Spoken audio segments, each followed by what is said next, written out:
Wakil Ketua Majelis Syuro Partai Keadilan Sejahtera Muhammad Sohibul Iman diusung menjadi calon gubernur daerah khusus Jakarta oleh partainya. Apakah ini upaya untuk PKS menaikkan tawaran politik partai terhadap siapapun yang tertarik berkoalisi dengan PKS? Kita akan bahas saudara bersama dengan juru bicara PKS M. Iqbal dan pengamat politik Universitas Paramadina Ahmad Khairul Umam. Selamat petang Pak Iqbal, Mas Umam. Mas Ibrahim. Selamat sore Mas Ibrahim, Mas Baik. Iqbal. Pak Iqbal, ini agak mengejutkan. Minggu lalu santer Anies Baswedan, kok sekarang jadi Sohibul Iman? Ini sudah resmi atau bagaimana dari PKS, Pak Iqbal? Ya, kan banyak orang bertanya-tanya tentang PKS ini punya kader nggak sih? Ya tentu saja kita punya, ya. Karena selama ini kami sudah setiap pemilu dari Jakarta kami mengusung orang lain termasuk mendukung Mas Anies. Tapi bukan berarti juga PKS tidak mendukung Mas Anies. Ini juga harus diluruskan. Karena sejak awal PKS mensyaratkan jika ingin mendapat dukungan, Mas Anies harus masuk PKS atau mencari wakilnya dari PKS. Saya kira ini opsi-opsi yang kami berikan supaya PKS sebagai partai kader, partai pemenang pemilu Jakarta, juga mendapatkan kesempatan untuk berlayar, untuk membangun ibu kota. Jadi harus dipisahkan antara memajukan Sohibul Iman dengan tidak memajukan Anies. Artinya kami ingin tetap bahwa ke depan Jakarta dipimpin orang-orang berkualitas. Oke, saya ingin tegaskan lagi. Jadi kalau ini Sohibul Iman ini untuk cagubnya dari DPP atau untuk cawagupnya nih yang akan ditawarkan nanti, Baik, Bang? Ya, kami menyiapkan beberapa skenario ya, karena dalam politik itu kita nggak tahu ya, karena Mas Anies juga belum declare juga secara resmi apakah berkenan maju atau tidak. Seandainya Mas Anies tidak bisa berlayar karena berbagai satu hal, tentu saja kami siapkan Pak Sohibul Iman sebagai calon gubernur. Tapi jika ternyata Pak Anies mendapat dukungan dan tentu saja partai kami cukup perahunya, kami juga menyiapkan Pak Sohibul Iman sebagai calon wakil gubernur. Jadi saya kira ini sudah jelas bahwa bukan berarti kami meninggalkan Mas Anies, bukan berarti juga kami artinya mengusung sendiri, tetapi kami karena tidak bisa perahunya cukup hanya 18 kursi, sementara untuk maju itu memerlukan 22 kursi.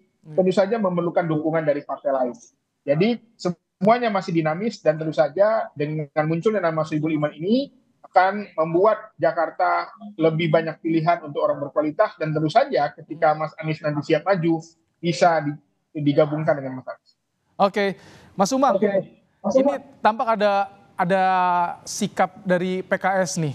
Ada dua opsi juga yang ditawarkan. Bagaimana Anda melihat sikap dari PKS ini?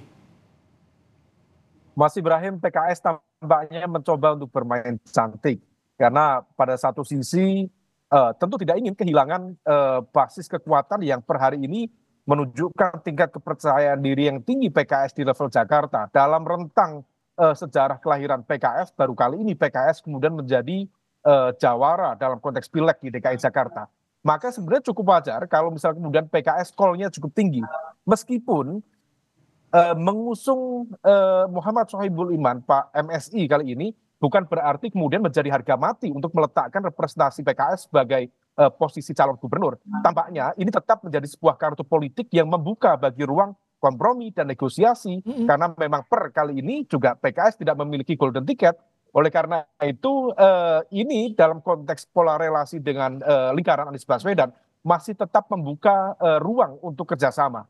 Misalnya dengan komposisi Anies Sohibul Iman, tentu hal itu memungkinkan terjadi karena bagaimanapun juga PKS memiliki 18 kursi, angka yang cukup besar dan layak untuk dipertimbangkan sebagai representasi cawagup. Tetapi di saat yang sama tentu Anies harus bisa mengamankan basis kekuatan di luar PKS untuk memberikan dukungan kepada dirinya, terutama dari partai-partai di koalisi perubahan, yaitu Nasdem dan juga PKB. Dan terlebih, ada satu partikel yang tampaknya harus dihitung secara serius. Salah satunya adalah PDIP, yang per hari ini masih agak gampang dalam bersikap. Di satu sisi dia berhadapan-hadapan dengan kekuatan pemenang di pemilu 2024 yang lalu. Ada gap komunikasi yang cukup signifikan dengan lingkaran Pak Jokowi, dengan pemenang Prabowo Gibran. Tetapi kemudian ketika mau menyeberang yang sama, let's say ke lingkaran Mas Anies, juga ada pertimbangan terkait dengan gap ideologis dan resistensi yang lain. Nah, kalau misal kemudian bisa dibangun metode kompromi dan negosiasi, misalnya antara gubernur dengan backup dari Nasdem dan juga PKB. Kemudian cawagup dari PKS sendiri sebagai bentuk apresiasi terhadap 18 kursi yang terbesar tadi. Kemudian PDIP diberikan komitmen untuk memberikan ruang bagi posisi ketua DPRD di DKI Jakarta. Barangkali itu bisa menjadi sebuah ruang kompromi yang kemudian bisa menyatukan elemen-elemen kekuatan yang cukup signifikan tersebut. Mas Umam, kalau untuk di Pilgub Jakarta bagi PKS ada pengaruh nggak tawaran untuk gabung ke pemerintahan dengan mengusung Anies? Itu bakal ada pengaruhnya tidak bagi PKS menurut Anda, Mas Umam? Amat sangat berpengaruh. Oleh karena itu, ketika kemudian PKS sudah menentukan kartu politiknya, maka ini harus direspon secara cepat. Baik dari sisi lingkaran Anies Baswedan maupun dari sisi Koalisi Indonesia Maju. Karena kalau misal kemudian tidak cepat, ini akan berebut untuk saling menyambar. Dalam satu sisi, kalau misal kemudian dipegang oleh Anies Baswedan, maka berpotensi akan melahirkan sebuah kekuatan yang cukup masif. Dan kalau misal kemudian potensi kemenangannya terbuka, maka akan terbentuk kekuatan di level Jakarta yang berpotensi menjadi ancaman sekaligus rival politik bagi pemerintahan baru nanti di bawah kekuasaan Prabowo Gibran. Nah, di saat yang sama, ketika kemudian PKS menunjukkan kartunya, maka Kim sendiri harus menunjukkan ruang negosiasi dan kompromi yang juga cepat. Nah, kemarin informasi dari PKS, konon kabarnya ada tawaran dari Kim. Nah, seberapa serius tawaran itu? Dan tampaknya PKS sendiri sudah menunggu-nunggu. Kalau misal kemudian ada tawaran untuk posisi cawagup, Pak Sohibul Iman, kemudian cagupnya dari Kim, maka kemudian itu bisa menjadi sebuah celah masuk untuk masuk di pemerintahan Prabowo Gibran ke depan. Baik, Bang. Jadi betul, ini Mbak Gayung bersambut menyambut tawaran dari Kim. Cawagupnya bisa dipertimbangkan dari PKS. Apakah nama Sohibul Iman ini yang akan dimajukan oleh PKS? Ya, saya kira tidak sejauh itu juga, karena kami memutuskan ini kan berdasarkan pertimbangan daripada kita menunggu-nunggu, karena Pak Anies juga belum mendapatkan perahu, kita juga perahunya nggak cukup. Tidak salahnya kalau kami juga memunculkan tokoh partai kami, senior kami, ideolog kami, yang tentu saja ini juga berharap bisa bersinergi ke depan. Jadi harus dipisahkan antara memunculkan tokoh dengan menjauhkan dari Mas Anies, itu juga harus dipisahkan ya, karena PKS dan Anies ini satu kekuatan yang luar biasa. Kita sudah merasakan bagaimana soliditasnya. Tetapi kami juga tidak ingin juga kami hanya digunakan sebagai perahu saja. Kami juga sebagai partai politik ingin kadernya juga mendapat kesempatan untuk berlayar. Saya kira kalau terjadi Anies Sohibul, saya kira itu jalan tengah yang terbaik. Oke, kalau Anies Sohibul, Mas Umam, bagaimana Anda kalau misalkan melihat kan basis dukungannya sama nih, Anies Baswedan dan juga PKS?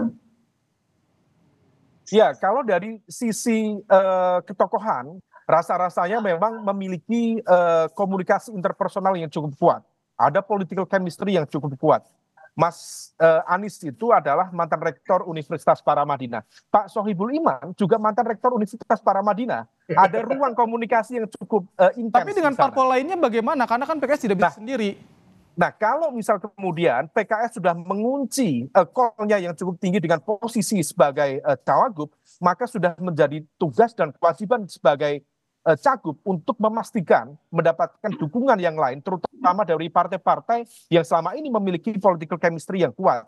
Dalam konteks ini, tugas Anies Baswedan adalah mengamankan posisi Nasdem dan juga PKB untuk betul-betul istiqomah memberikan dukungan kepada dirinya dalam konteks pilkada. Meskipun dalam konteks itu ada tantangan yang harus diantisipasi karena besar kemungkinan pemerintahan baru di bawah kepemimpinan Prabowo Gibran tidak akan memberikan ruang begitu saja kepada potential challenger. Maka bisa saja Prabowo Gibran akan menggunakan hak vetonya dalam ruang negosiasi dengan Nasdem dan juga PKB dalam konteks pemerintahan baru. Apakah akan memberikan dukungan kepada Anies Baswedan atau tidak? Karena impact-nya ini akan jangka panjang dalam konteks 2029 yang akan datang. Jadi PKS bagaimana komunikasinya dengan PKB, dengan Nasdem untuk bisa mengamankan di barang di Jakarta ini, Pak Iqbal, untuk meyakinkan bisa menjual Sohibul Iman? Sudah ditangkap ya. Tadi barusan saya dapat dari media online kalau PKB setuju tuh kalau wakilnya Sohibul Iman, asal jangan PKS, Anies masuk PKS katanya. Ya, lebih berat, lebih tidak setuju Anies masuk kader ya? Iya, saya kira banyak orang yang berharap begitu karena Anies ini milik bersama ya. Kita tidak ingin juga Mas Anies ini seperti ada calon lain nanti maju gubernur dari partai A, nanti yang presiden partai B pindah-pindah ya. Tapi ingin memang ke depan sinergi kerjasama ini berjalan dengan baik, tetapi kami juga punya hak ya, punya keinginan untuk bagaimana kader PKS ini juga diberi kesempatan untuk bisa maju di Jakarta. Oke, kalau gitu daya tawar bagi Kalau PKB, Nasdem itu bagaimana sih kalau misalkan menyetujui Sohibul Iman mendampingi Anies, Mas Umam? Apa yang mereka untungnya? Ya tentu dalam konteks ini ada skema kompensasi ya. Dan kompensasi itu dalam konteks deal-deal politik tidak serta-merta dalam bentuk posisi. Apakah sebagai cagup ataukah sebagai cawagup. Barangkali ada skema kompensasi yang lain. Baik dalam bentuk logistik, dalam bentuk sumber daya yang lain. Termasuk juga janji-janji ketika kemudian nanti akan menduduki pos-pos mana saja ketika kemudian memenangkan pertarungan. Ini semuanya tentu akan dihitung secara matang oleh masing-masing partai yang kalau misal kemudian mereka memang tidak menemukan potensi koalisi yang lain dan tidak memiliki peluang yang lain, bisa saja kemudian akan melebur dalam satu kekuatan yang sama. Oke. Dan ini bukan hanya perlu dihitung oleh Nasdem dan juga PKB. Yang salah satu paling urgent adalah bagi PDIP itu sendiri. Kemana kemudian PDIP akan menambatkan hati di Pilkada Jakarta nantinya. Oke, Mas Umam, terima kasih untuk pandangannya. Pak Iqbal juga terima kasih telah bergabung di Kompas Petang sore hari ini.